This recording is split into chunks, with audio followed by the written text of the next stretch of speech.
Inter conversion of three states of matter की बात करते हैं जी, कि हमारे पास जो तीनों स्टेट है मैटर की, जैसे सॉलिड, लिक्विड और गैस, इसके बारे में हम बात करने की कोशिश करें यहाँ पर, और ये जानना चाह रहे हैं कि वो एक दूसरे में कैसे कन्वर्ट होती हैं। तो यहाँ पर जैसा कि हम देख रहे हैं, ये सी फिगर जो है, यहाँ से हम स्टार्ट करते हैं और फिर हम बी और जिस पे हमने लिखा हुआ लिक्विड, और फिर ए की तरफ मूव करते हैं जिसके ऊपर हमने गैस लिखा हुआ है जी। तो लेट्स से हमारे पास कोई सॉलिड है, जैसे वाटर की ही अगर हम एग्जांपल ले लें, हम कहते हैं कि जी हमारे पास आइस क्यूब होता है, ठीक है। तो उसमें जितने भी हमारे पास वाटर के मॉलिक्यूल होते हैं जी, H2O के मॉलिक्यूल हम कहते हैं, ये सारे जो पर्पल कलर में लेट सपोज आपको जो नजर आ रहे हैं, इसको हम सपोज कर लेते हैं कि ये सारे के सारे क्या हैं जी, वाटर के मॉलिक्यूल है। वो बड़े ही आइस क्यूब में अरेंज्ड फॉर्म में होते हैं, बहुत ही क्लोज क्लोज होते हैं जी, बहुत करीब करीब होते हैं।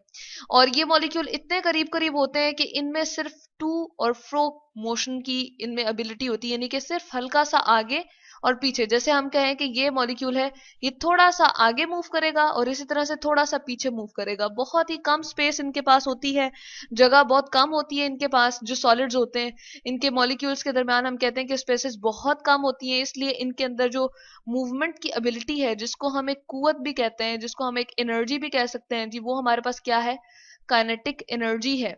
और वो इनमें बहुत ही कम होती है। यहाँ पर मैंने एक ये जो है पोर्शन दिखाया है। इसी तरह से हमारे पास क्या होता है जी, ये पीछे की तरफ भी सारे के सारे मॉलिक्यूल्स जो हैं वो क्या होते हैं, क्लोज क्लोज होते हैं एक दूसरे के, बिल्कुल इनके दरमियान डिस्टेंस नहीं होता, सेपरेट नहीं होते, और इनके दरमियान में हम कहते हैं कि स्पेसेस मौजूद नहीं होती, खाली जगह मौजूद नहीं होती। तो बड़ा ही इनका अरेंज सा एक स्ट्रक्चर होता है।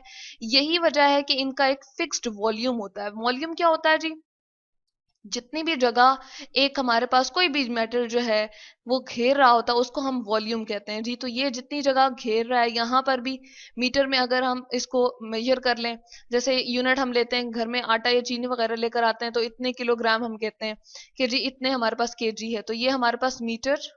इसी तरह से ये भी हमने इसकी लंबाई और चौड़ाई और ऊंचाई हमने जो है मेजर कर लिया मीटर क्यूब में, तो हम कहते हैं इसका वॉल्यूम क्या होता है जी, फिक्स्ड होता है। ठीक है, वॉल्यूम को हम किस में लेते हैं जी, मीटर क्यूब में, और ये क्या है, फिक्स्ड है हमारे पास सॉलिड का। इनके पास हरकत की कुवत बहुत कम होती है। काइनेटिक एनर्जी हम यहाँ पर लिख देते हैं। काइनेटिक एनर्जी को मैंने के ई से रिप्रेजेंट किया जी। मूवमेंट की जो ताकत होती है वो हम यहाँ पर लिख देते हैं लेस काइनेटिक एनर्जी होती है इनमें। अब क्या करते हैं जी, ये रेड सा आपको एरो नजर आ रहा है, हम जैसे ही इसको क्या करते हैं, सॉलिड को हीट करते हैं। लेट सपोज यहाँ पर हमने कोई बर्नर रखा और इसको जी हीट करना शुरू किया, तो अब क्या होगा, जैसे ही हमने इसको हीट किया तो इसके मॉलिक्यूल जो है उनमें आगे पीछे मूव करने की एबिलिटी जो है वो थोड़ी सी ज्यादा हो जाएगी। ये जो पर्पल कलर के मॉलिक्यूल्स आपको नजर आ रहे हैं जी, यहाँ पर हम देख रहे हैं कि इनके दरमियान में स्पेसेस जो है वो क्या हो गई हैं जी, थोड़ी सी बढ़ गई हैं। यही वजह है कि हमारे पास जो लिक्विड का मॉलिक्यूल होता है उसका कोई फिक्स्ड वॉल्यूम नहीं होता। हम उसको जिस तरह के बर्तन में डालें, चाहे हम इस तरह के चौड़े से बर्तन में डालें, या चाहे हम बॉटल में उसको इस तरह की बॉटल में उसको डाल लें, तो वो उसी की शेप इख्तियार कर लेता है। ठीक है, तो इसके अंदर मॉलिक्यूल्स में चूंकि स्पेस थोड़ी सी बढ़ जाती है, और स्पेस बढ़ने की वजह से इनके अंदर काइनेटिक एनर्जी जो है वो ज्यादा हो जाती है, यानी कि इनको ज्यादा जगह मिल जाती है मूव करने के लिए। तो हम कह सकते हैं कि सॉलिड की निस्बत इनमें जो काइनेटिक एनर्जी है वो क्या है जी, मोर काइनेटिक एनर्जी है। यानी कि काइनेटिक एनर्जी को अगेन मैं के ई से रिप्रेजेंट कर रही हूँ। हमने जी इसके फर्स्ट टू अल्फाबेट्स जो है वो शो कर दिए हैं। चले हम यहाँ पर लिख देते हैं पूरा। काइनेटिक एनर्जी जो कि क्या होती है, हरकत की कुव्वत होती है, जिससे मॉलिक्यूल या हमारे पास जो एटम वगैरह होते हैं वो क्या कर सकते हैं जी, मूव कर सकते हैं। तो काइनेटिक इसको मैं लिख देती हूँ जी एनर्जी। ठीक है, हरकत की कुव्वत जिसे हम कहते हैं। अब इस तरह से अगेन हम इसको क्या करें जी, हीट और ज्यादा प्रोवाइड करें, तो क्या होगा, ये हमारे पास जो लिक्विड है, लेट सपोज मैं यहां पर हीट प्रोवाइड कर रही हूँ जी, तो अगर हमने इसको और हीट की तो क्या होगा, जैसे ये हीटिंग शो भी कर रहा है यहाँ पर, हमने इसको और हीट की तो लिक्विड जो है वो गैस स्टेट में कन्वर्ट हो जाएगी, यानी कि मॉलिक्यूल्स जो है यहाँ पर और दूर दूर हो जाएंगे। ये जो हम राउंड राउंड से दिखा रहे हैं जी, ये क्या है, हम मॉलिक्यूल्स को कंसिडर कर रहे हैं। तो हम कह रहे हैं कि इनके दरमियान में स्पेस क्या हो गई है जी, और ज्यादा इंक्रीज हो गई है। जिस ये जैसे ही हमारे पास स्पेस इंक्रीज हो जाएगी तो इनको मूव करने की जगह भी ज्यादा मिल जाएगी, और ये जितना ज्यादा हमारे पास मूव करेंगी तो इनकी काइनेटिक एनर्जी क्या हो जाएगी जी, और ज्यादा हो जाएगी। तो हम यहाँ पर लिख देते हैं मोर काइनेटिक एनर्जी। ठीक है, इसके पास सबसे ज्यादा जो है वो काइनेटिक एनर्जी होती है, यानी कि जिसको हम कहते हैं हरकत की कुव्वत इसमें सबसे ज्यादा है।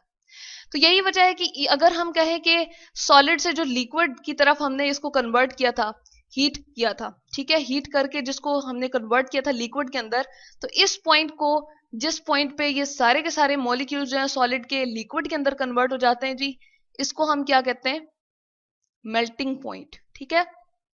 यानी कि जिस पॉइंट पे हमारे पास सॉलिड जो है वो कन्वर्ट होगा लिक्विड के अंदर, उसको हम कहते हैं जी मेल्टिंग पॉइंट, यानी कि ये मेल्ट हो गया। जितने भी हम कहते हैं कि डिग्री सेंटीग्रेड पे, जितने भी टेम्परेचर पे, जैसे हम वाटर की अगर बात करें तो 0 डिग्री पे अगर हम रखते हैं तो हमारे पास क्या होता है कि अगर हम सॉलिड आइस से लिक्विड की तरफ जाना शुरू करें, रूम टेम्परेचर पे ले आए, तो 0 डिग्री सेंटीग्रेड तक हम कहते हैं कि टेम्परेचर अगर हम दे देते हैं उसको, तो क्या होता है जी, वो लिक्विड में कन्वर्ट हो जाता है। तो ये मेल्टिंग पॉइंट होता है। 0 डिग्री सेंटीग्रेड से ऑनवर्ड जो है हमारे पास सॉलिड कन्वर्ट हो जाता है किसमें जी, लिक्विड में। तो इसको डिग्री सेंटीग्रेड जो है हमारे पास क्या है जी, एक यूनिट है टेम्परेचर का। जिस तरह से हम कहते हैं आटा या चीनी लेकर आए हैं और वो हम क्या कहते हैं जी, ग्राम में है या किलोग्राम में, बिल्कुल इसी तरह से टेम्परेचर का यूनिट जो है वो डिग्री सेंटीग्रेड का है। उसके बाद हम अगर बात करें, जो लिक्विड से हमने गैस के अंदर कन्वर्ट किया, गैस स्टेट के अंदर कन्वर्ट किया जी अपनी इस जो हमारे पास लिक्विड था जो कि वाटर था, उसको कन्वर्ट किया जी, तो इसको हम कहते हैं इस पॉइंट पे बॉइलिंग पॉइंट। यानी कि बॉयल होना शुरू हो गया। गैस कंडीशन में अगर हमारे पास कोई भी लिक्विड कन्वर्ट हो जाए हीट देने के बाद, तो उसको हम कहते हैं जी बॉइलिंग पॉइंट। और वाटर का हम यहाँ पर लिख देते हैं जी, वो कितना है, 100 डिग्री सेंटीग्रेड। तो इस तरह से हम देख रहे हैं कि तीनों स्टेट्स जो हैं वो सॉलिड से लिक्विड और लिक्विड से गैस हो गई। अब इसी गैस को हम क्या करें, अगर ठंडा करें, तो इसको हम क्या कहते हैं जी, वापस इसको हम क्या कर रहे हैं, मजीद ठंडा कर रहे हैं। जैसे गैस हो और उसको हम रेफ्रिजरेटर में रख दें, तो हमारे पास क्या होगा, जैसे स्टीम है उसको हम ढक के रख दें और रेफ्रिजरेटर में रख दें, तो वो लिक्विड फॉर्म में चेंज हो जाएगी।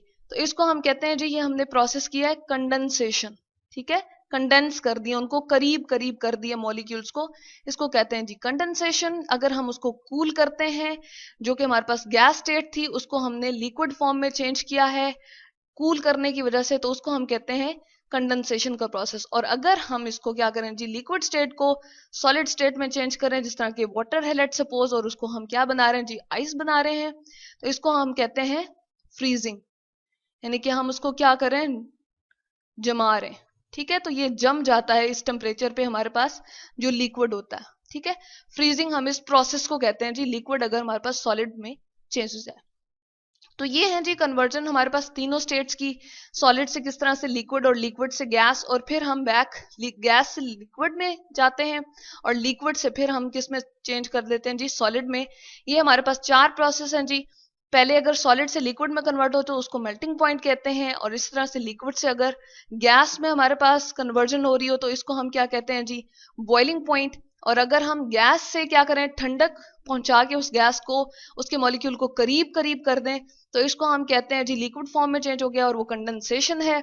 और जो आखिरी वाला हमारे पास प्रोसेस है जी, उसको हम फ्रीजिंग कहते हैं, क्योंकि लिक्विड को हमने सॉलिड में चेंज कर दिया। तो ये हमारे पास inter conversion of 3 states of matter.